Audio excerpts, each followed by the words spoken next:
Hoy, taba, ano yung nabalitaan ko na ikinichismis mo ako sa mga kapitbahay natin? Na kesyo hindi ko binabayaran yung utang ko sa'yo.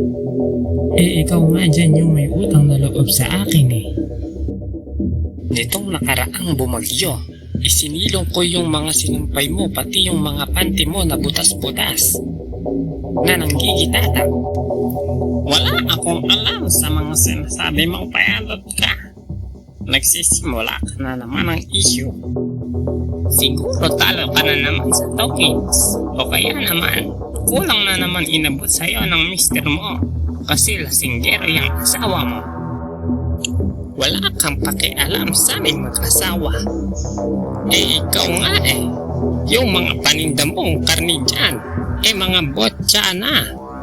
Kaya nung isang araw yung anak ni Marites, ayun, na ospital.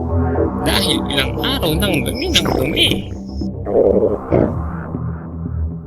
Alam mo, Maria, sumusobra na yung kadalasan ng dila mo. Mabuti pa itapusin na natin ito. Mabuti pa nga, dahil namumuro ka na sa akin, bebang. Round 1, fight!